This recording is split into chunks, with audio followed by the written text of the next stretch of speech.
Hello नमस्कार दोस्तों, जय हिंद जय भारत। आपका अपने YouTube channel maths career by Vishal Yadav में आपका स्वागत है। तो दोस्तों, हम बात कर रहे थे नंबर सिस्टम। तो नंबर सिस्टम संख्या पद्धति में आपका कल बताया था मैंने यूनिट डिजिट, और परसों बताया था यूनिट डिजिट के बारे में। और दोस्तों, कल मैंने आपका यूनिट डिजिट इकाई के अंक पर आपको कुछ क्वेश्चंस करवाए थे। आज मैं आपको नेक्स्ट टाइप का आप इस यूनिट डिजिट में कुछ क्वेश्चंस कराऊंगा जो अच्छे क्वेश्चंस हैं और आए हुए हैं या आने की संभावना है। तो दोस्तों, बात करते हैं हम अपने यूनिट डिजिट की इकाई के अंक की। तो दोस्तों, हम बात करेंगे अपने नेक्स्ट क्वेश्चंस की, और नेक्स्ट क्वेश्चन है हमारा यूनिट डिजिट का आपके सामने ये 8735 की पावर 827, 1693 की पावर 469 गुणा 7339 की पावर 1256 माइनस 244 की पावर 311 गुणा 5827 की पावर 935। दोस्तों, ये आपके ब्रैकेट में बंद है।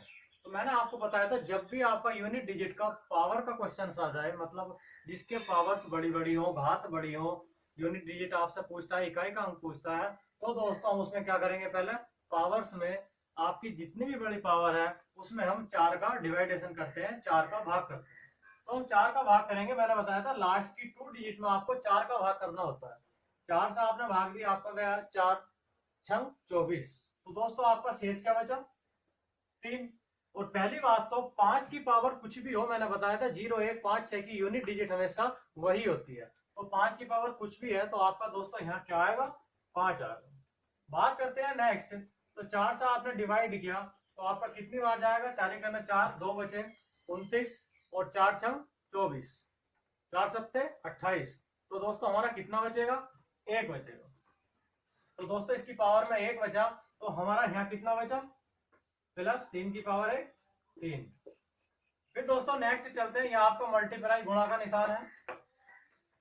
फिर नेक्स्ट चलते हैं दोस्तों 9, और 9 की पावर मैंने आपको बताया था। 9 की पावर की बात करें, चाहे तो आप इसे 4 से डिवाइड कर लो, 14 चौका 56। और 56 की जब हमने बात करी पूरा पूरा मल्टीप्लाई है, तो दोस्तों एक बात और बता दूं मैं आपसे। पहली बात तो 9 की पावर सम है, तो हमारा कितना रहेगा, 1। 9 नम 81, और 9 की पावर अगर हमारा ओड रहता है तो 9 की पावर 1 मतलब 9, और 9 की पावर इवन नंबर, मैंने आपको ये बातें बताई थी, अगर 9 की पावर इवन नंबर है तो आपका सम संख्या है 9 की पावर, तो दोस्तों हमारा क्या बनेगा, इकाई का अंक 1। और 9 की पावर यदि हमारा ओड नंबर है तो दोस्तों हमारा इकाई का अंक क्या बनेगा, 9। मतलब 9 की पावर 1 9, और 9 की पावर 2 तो 9 9 81 1 आएगा। तो यहाँ हमको इसकी जरूरत ही नहीं थी। तो दोस्तों हमको यहाँ क्या लिखना था इसके बारे में, आप पूरा पूरा डिवाइडेशन करेंगे, और इवन संख्या है चाहे तो आप 4 से डिवाइड कर लो, चाहे आपको देखते 1256 आपकी इवन संख्या है। और आपसे मैंने बताया था अगर 9 की पावर इवन है तो दोस्तों आपका इकाई का अंक क्या होगा, 1 होगा। बात करते हैं इसकी नेक्स्ट है। तो दोस्तों 4 से आप भाग करोगे, 4 दूनी 8, शेष कितना बचा, 3। तो दोस्तों 3 शेष बचा, यहाँ आपका इकाई का अंक क्या है, 4। केवल आपको इकाई के अंक से मतलब है, तो 4 की पावर कितना बचेगा, 3। और 4 के बारे में भी दोस्तों मैंने एक बात बताई थी, चाहे तो आप इसे सोल्व मत करो, मैंने 4 के बारे में भी आपको एक बात बताई थी कि 4 की पावर अगर ओड है तो आपका इकाई का अंक 4 होता है, और यदि 4 की पावर हमारी इवन है तो दोस्तों हमारा इकाई का अंक क्या होता है, 6 होता है। तो 311। तो दोस्तों 311 आपका ओड है कि इवन है, आप बोलोगे हमारा 311 ओड है, तो ओड है तो दोस्तों मैंने क्या बताया था, अगर पावर हमारी 4 की ओड है तो कितना आएगा, 4 आएगा। इतनी सी बात क्लियर है, समझ में आ गई होगी।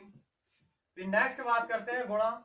इसको आप 4 से डिवाइड करोगे दोस्तों तो 4 अट्ठे 32, कितना शेष बचा, 3। मतलब आपकी जो पावर है उसमें 3 शेष बचा, 7 की पावर 3 ले लेंगे। इतनी बात समझ में। अब हम इसको सॉल्व करते हैं, तो 5 3 8। अब 1 माइनस 4। तो दोस्तों मैंने आपको एक बात बताई थी, आप एक कैरी, जब भी आपका इकाई का अंक में संख्या आपकी पहली वाली छोटी हो और आपको माइनस करके माइनस में आए, तो आप एक कैरी ले लेते हैं, हासिल ले लेते हैं। तो हमने एक कैरी लिया, तो 11 माइनस 4 हमारा कितना बचा, 7। तो 11 माइनस 4 दोस्तों एक हम अपनी तरफ से कैरी ले लेते हैं, हासिल कर ले लेते हैं। तो 11 माइनस 4 कितना बचा, 7। फिर दोस्तों नेक्स्ट बात करते हैं, तो 7 सत्ते 49 सत्ते 343, इसका इकाई का अंक कितना होगा, 3 होगा। अब इसको सोल्व कर लेंगे, तो 8 सत्ते 56 गुणा 3, तो 6 18। तो 18 में दोस्तों हमारा इकाई का अंक क्या होगा, 8 होगा। एक बात और मैं आपसे बता दूं, आप यहाँ एक कैरी लिया, एक हासिल लिया, लेकिन यदि आप एक कैरी हासिल लेना नहीं चाहते हैं तो दोस्तों ये बात आपको किसी ने नहीं बताई होगी, मैं आपको बताता हूँ। अगर आप हासिल लेना, अगला क्वेश्चन इसी पर बताऊंगा मैं, यदि आप हासिल लेना, कैरी लेना नहीं चाहते हैं तो दोस्तों आप इसको बिना कैरी के भी सोल्व कर सकते हैं, बिना हासिल के भी सोल्व कर सकते हैं। आपका 1 - 4 आया, तो दोस्तों हमारा सोल्व करने के बाद कितना आएगा? सोल्व करने के बाद आया -3। तो दोस्तों जब भी आपकी संख्या घटाने के बाद माइनस में आए तो आप अपनी तरफ से उसमें 10 ऐड कर लेते हैं, अपनी तरफ से 10 जोड़ लेते हैं। तो हम जब 10 जोड़ेंगे इसमें तो 10 - 3, तो दोस्तों फिर भी कितना आएगा? 7 ही आएगा। तो सोल्व कर लेंगे। 8 7 56, इकाई के अंक से मतलब है, सबकी मल्टीप्लाई कोई जरूरी नहीं है, आप इसकी कर लो। 7 के 21, 21 गुणा 8, आप ऐसे भी कर सकते हो, 21 गुणा 8 तो 8 ही का ना 8, फिर भी आपका इकाई का अंक कितना आएगा दोस्तों? 8 ही आएगा। एक बात दोबारा समझेंगे, आपका 5 है तो आपकी 5 है, तो 5 की तो कुछ भी आप कर लो, मैंने बताया था इकाई का अंक कितना होगा? 5 ही होगा, तो हमने 5 लिख लिया। उसके बाद नेक्स्ट 3 है, मैंने बताया था लास्ट की 2 डिजिट को 4 से भाग देना होता है, तो 4 से भाग दी, हमारा शेष बचा 1। तो दोस्तों 1 बचा, तो 3 की पावर 1 मतलब कितना होगा? 3 होगा। 5 3 8। नेक्स्ट चलते हैं दोस्तों 9 की पावर, आप 4 से डिवाइड करके करना चाहो कर लो, आपकी इच्छा है, लेकिन मैंने बताया था अगर 9 की पावर इवन है तो हमारा इकाई का अंक 1 होता है, सम है तो 1 होता है, तो 9 का ना 9 अगर ओड है और 9 9 81 इकाई का अंक 1 होगा यदि सम है। दोस्तों नेक्स्ट चलते हैं, चाहे आप 4 से डिवाइड कर लो, आपकी इच्छा है, मैंने वो भी बता दिया, लेकिन नहीं करना चाहते तो आपको पता होना चाहिए कि 4 की पावर यदि हमारी ओड है, विषम है, तो दोस्तों हमारा इकाई का अंक कितना होता है? 4 होता है। 311 ओड है तो हमारा इकाई का अंक कितना होगा? 4 होगा। फिर नेक्स्ट है 35 को आपने 4 से भाग दी, तो 4 8 32, कितना बचा शेष? 3। तो दोस्तों 7 इकाई के अंक से मतलब है, तो कितना लेंगे? केवल 7 लेंगे। तो 7 की पावर 3, 7 7 49 7 343, और उसका हमारा इकाई का अंक कितना होगा? 3। हमने इसको सोल्व कर लिया। आप इसमें कैरी भी ले सकते हैं, आप इसको माइनस करके 3 आया -3, तो आप इसमें 10 ऐड भी कर सकते हैं, कैरी से भी कर सकते हैं और 10 ऐड करके भी कर सकते हैं। इस पर मैं अभी क्वेश्चन आपको नेक्स्ट वाला बताऊंगा। तो ये बात आपको समझ में आई, तो हमारा कितना आया दोस्तों इकाई का? 8 आया। इतनी सी बात समझ में आई? किसी को कोई दिक्कत? आशा करता हूँ दोस्तों ये सवाल आपकी समझ में आया होगा, ये आया हुआ क्वेश्चन है, तो ध्यान देने की कोशिश करेंगे क्वेश्चन पे। अब बात करते हैं नेक्स्ट क्वेश्चन की। और नेक्स्ट क्वेश्चन जो है आपके सामने हमारा ये है। इसमें आपको इकाई का अंक बताना है। 633 की पावर 24 माइनस 277 की पावर 38 और प्लस 266 की पावर 54। 633 की पावर 24 माइनस 277 की पावर 38 प्लस 266 की पावर 54। तो दोस्तों जैसा कि मैंने बताया था, आपको पावर में क्या करना होता है? 4 का डिवाइड करना होता है, 4 का भाग देना होता है। तो 4 से भाग देंगे, 4 छंग 24, 4 छंग 24। तो दोस्तों आपका जो रिमाइंडर बचा, जो आपका शेषफल बचा, वो क्या बचा? 0। तो एक बात मैं आपको बता दूं अलग से, कभी भी आपकी कोई भी संख्या हो 0 से 9 तक, जैसे मान लिया मैंने 7 ही मान लिया दोस्तों, 7 की पावर 28 है, तो आपने इसमें 4 से भाग दी, तो 4 सत्ते 28, आपका शेष क्या बचा? 0। तो कभी भी 4 से डिवाइड करने के बाद आपका शेष पर 0 आता है, मतलब वो संख्या पूरी कट जाती है।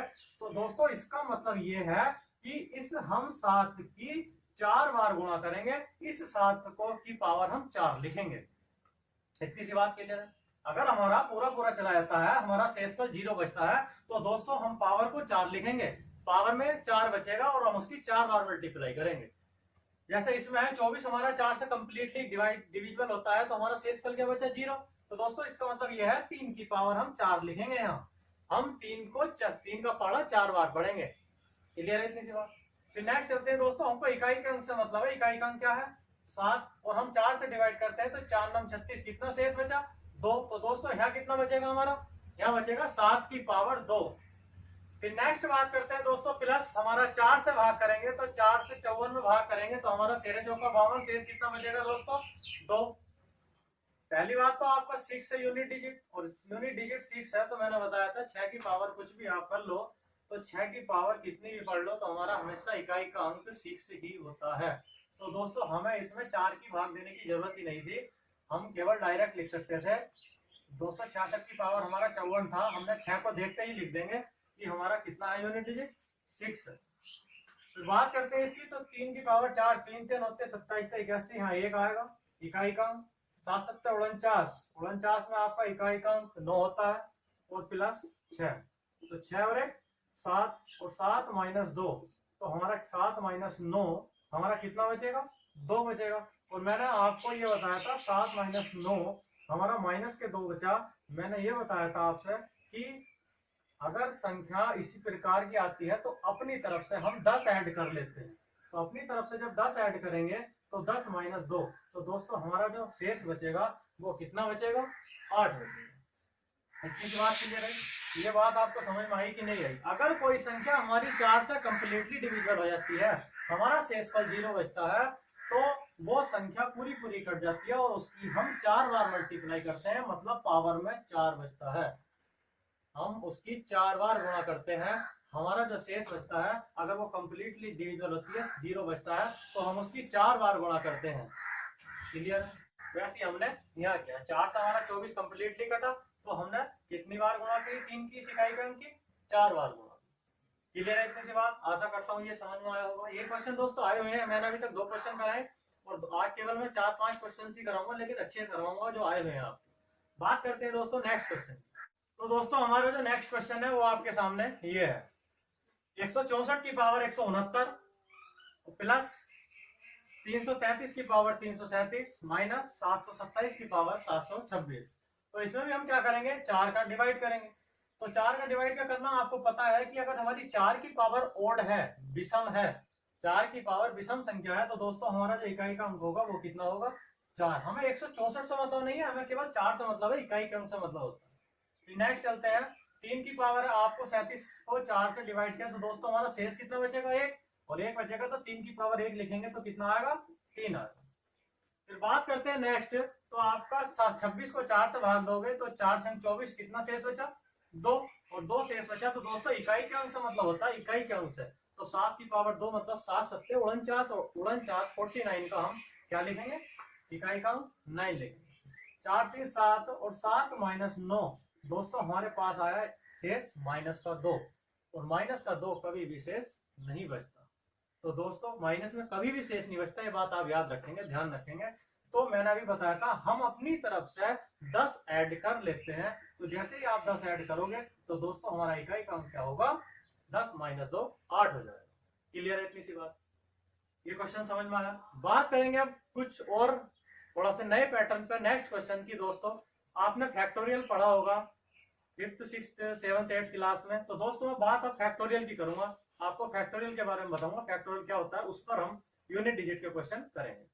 तो दोस्तों फैक्टोरियल के बारे में जैसा कि आपको बताऊं, फैक्टोरियल की आप एक बात समझेंगे, आपने पढ़ा तो है, यदि मैं फैक्टोरियल 3 लिखता हूं तो इसका मतलब क्या होता है, पहली बात तो आप ये समझेंगे फैक्टोरियल के 2 साइन होते हैं, एक तो इस प्रकार लगता है, एक आपका इस प्रकार लगता है, ये दोनों फैक्टोरियल के साइन होते हैं, ये ध्यान रखेंगे।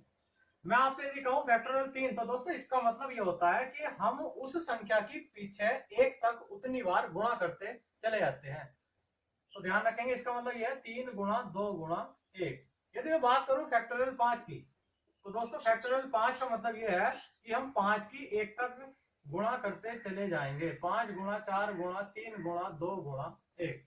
आपका कोई भी संख्या है यदि वो फैक्टोरियल में है, तो उसका मतलब ये होता है कि आप बैक में उसकी 1 तक गुणा करते चले जाएंगे। यदि मैं बात करता हूँ फैक्टोरियल 4 की, तो दोस्तों इसका मतलब ये है कि आपका जो 4 गुणा 3 गुणा 2 गुणा 1, आप 1 तक उसकी बैक में गुणा करते चले जाएंगे, ये आपका फैक्टोरियल का मतलब होता है। इतनी सी बात समझ में आई?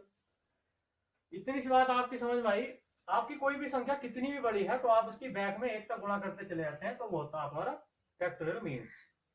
बात करेंगे कुछ इसमें नेक्स्ट, एक छोटी सी बात आप समझेंगे, यदि मैंने आपको 64 लिखा और 64 को दोस्तों मैंने आपसे कहा कि आप 4 से भाग करिए, आपने 4 से भाग कर दिया तो आपका पूरा पूरा कट गया, शेष कितना बचा, 0। मेरी बात समझने की कोशिश करेंगे मैं क्या कहना चाहता हूँ। फिर बात यदि मैं दोस्तों आपसे दोस्तों एक बात पूछता हूँ, यदि मैं 64 को 16 गुणा 4 लिख दूं और मैं कहूँ आपसे कि भाई आप 4 से इसको डिवाइड करिए, तो आप कहेंगे कि 4 से हमने डिवाइड कर दिया, 4 ही करना 4 4 जो 16, शेष कितना बचा हमारा, 0। तो मैं आपसे ये कहना चाहता हूं, अगर कोई संख्या हमारी, हम किसी भी संख्या से काटें कोई जरूरी नहीं 4 4, तो मैं इसलिए बता रहा हूँ इकाई के अंक की बात हो रही है, हमारी कोई भी संख्या किसी भी संख्या से काटे और वो उस संख्या का मल्टीपल है, तो वो दोस्तों उससे कंप्लीटली डिविजिबल होती है, वो संख्या उससे कंप्लीटली पूर्णतः डिवाइड होती है। कहने का मतलब ये है, अगर मेरी कोई संख्या है 54 और दोस्तों 54 संख्या है और मैं आपसे इसमें कहता हूं कि आप 6 से डिवाइड करो, तो आपको तो ये तो छोटी सी संख्या है, आप तो आपने काट दिया 6 9 54, तो हमारे पास शेष कितना बचा, 0 बचा। लेकिन अगर कोई भी बड़ी संख्या है और 6 का मल्टीपल है, जैसे मैं आपसे कोई भी संख्या बोल लूं, मान लो मैं आपसे बोल लूं 1272 बोल दिया मैंने आपसे, और 1272 में दोस्तों मैं आपसे कहता हूं कि आप 6 से इसे डिवाइड करो, 6 से भाग दो। समझ में आ रही ना मेरी बात, मैं क्या कहना चाहता हूँ। आप 1272 है तो आपने डिवाइड कर दिया, इससे कंप्लीटली कट गई हमारी 1272, तो आपका शेष आया 0। लेकिन इस 1272 को ही मैं अगर मल्टीप्लाई में करता चला जाऊं, आपको लिख दो 636 गुणा 2, या मैं आपसे लिख दूं 106 गुणा 6 गुणा 2। यदि आपको मैं इस प्रकार लिखता हूं 636 गुणा 2, यदि मैं इस प्रकार लिख दूं 106 गुणा 6 गुणा 2, मेरी बात समझ रहे हैं ना। तो दोस्तों मैंने आपसे इतनी बात कही है, 6 से डिवाइड करना है, तो इसमें 6 आया है कि नहीं आया, ये संख्या 6 का मल्टीपल है कि नहीं है। दोस्तों किसी भी संख्या के गुणनखंड फैक्टर लिमिटेड होते हैं, लेकिन मल्टीपल किसी के भी लिमिटेड नहीं होते, ये बात मैं आपको आगे बताऊंगा। लेकिन आप फिलहाल इतना समझेंगे कि इस 636 में 6 आया है और मैंने 6 से ही भाग करने को कहा है, तो इसका मतलब ये है आपको कंप्लीटली संख्या काटनी ही नहीं है। अगर 6 इसमें आ रहा है, मुझे दिखाई दे रहा है, तो ये संख्या 6 का मल्टीपल है, 6 का गुणज है, तो ये संख्या कंप्लीटली 6 से कटेगी। आशा करता हूँ इतनी सी बात समझ में आई होगी। बात करेंगे नेक्स्ट, ये मैंने सब बातें आपको पिछले बताई हैं, क्वेश्चंस आते हैं तब आपको पता चलेगा कि मैंने क्यों बताई। तो दोस्तों इस पर हम क्वेश्चंस की बात करेंगे, और क्वेश्चन आपके सामने ये है, मैंने आपसे भी एक ही बात बताई थी, अगर संख्या उसका मल्टीपल है जिससे हम डिवाइड कर रहे हैं, तो वो संख्या हमारी कंप्लीटली डिवाइड होती है, इतना ध्यान रखेंगे बस आप। तो एक बात बताओ, मैंने अभी फैक्टोरियल के बारे में बताया है, हमारा पावर में है फैक्टोरियल 254 254। तो दोस्तों 254 की बात करूं तो इसका मतलब यही तो होगा कि 254 गुणा 253, 254 गुणा 253, मैं बैक में गुणा करता चला जाऊं कहां तक, 1 तक। यदि मैं बात करूं फैक्टोरियल 532 की, तो दोस्तों इसका मतलब यही तो होगा कि मैं 532 गुणा 531 इसी प्रकार गुणा करता चला जाऊं कहां तक, 1 तक। तो आप एक बात बताओ, क्या इस संख्या की यदि मैं 1 तक गुणा करता हूं और इसकी मैं 1 तक लास्ट में गुणा करता हूं, तो इसमें कहीं ना कहीं आपका 4 आएगा कि नहीं आएगा, इसमें कहीं ना कहीं आपका मल्टीपल में 4 आएगा या नहीं आएगा गुणा में। आप कहोगे कि 4 तो आएगा जब हम इस प्रकार गुणा करेंगे। दोस्तों जब 4 हमारा इसकी गुणा में आएगा, तो मैंने अभी बताया था, अगर संख्या जिससे हम डिवाइड करते हैं यूनिट डिजिट में 4 से डिवाइड करते हैं ना, तो दोस्तों हम जब यूनिट डिजिट में 4 से डिवाइड करते हैं, तो आपका मल्टीपल में इन संख्याओं में 4 आया कि नहीं आया, आया। हमें टोटल गुणा नहीं करनी, कई वर्ड्स लग जाएंगे उसमें ही लग दे रहोगे। दोस्तों 4 का मल्टीपल है, 4 इस संख्या में गुणा में आता है, तो इसका मतलब ये है अगर ये 4 का मल्टीपल है, तो दोस्तों ये संख्या 254 और 532 हमारी 4 से कंप्लीटली डिविजिबल होती है, पूर्णतः विभाजित होती है। तो हमारा शेषफल क्या बचेगा दोनों में, 0। इतनी बात समझ में आई। और जब शेषफल 0 बचेगा, तो मैंने भी आपसे एक बात बताई थी कि अगर शेषफल 0 बचे तो इकाई के अंक में हम उसकी गुणा कितनी बार करते हैं, 4 बार करते हैं। मतलब इकाई का अंक कितना है, 7, तो इसकी गुणा कितनी बार करेंगे, 4 बार। फिर नेक्स्ट है आपका, नेक्स्ट है 4, और 4 की पावर हम अगर 4 बार पढ़ेंगे, 4 की पावर कितनी बार पढ़ेंगे, अगर 0 शेष बचा है 4 बार पढ़ेंगे। क्लियर है इतनी सी बात। इसको सॉल्व कर लेंगे, कोई जरूरी नहीं 7 की पावर 4 ही पढ़ो आप, इसको ये लिख लो 7 7 49, 7 7 49, आप इसको लिख लो। आपको ये पता है कि 4 की पावर अगर ओड है तो 4 आता है, और 4 की पावर अगर इवन है तो 4 चक 16 कितना आता है, 6 आता है, इकाई कम। क्लियर है ना। अब इसका भी सॉल्व कर लेंगे, तो 9 9 81 कितना आया, 1 और गुणा 6, तो दोस्तों हमारा जो इकाई का अंक होगा 6 का ना 6, कितना आ जाएगा, 6 आ जाएगा। इतनी बात क्लियर है। इस पर एक छोटा क्वेश्चन और करेंगे हम। तो दोस्तों हमारा नेक्स्ट क्वेश्चन आपके सामने ये है, फैक्टोरियल का ही क्वेश्चन है। तो मैंने बताया था अभी आपको फैक्टोरियल किस प्रकार ओपन करना होता है, किस प्रकार खोलना होता है, अभी आपको बताया ही था।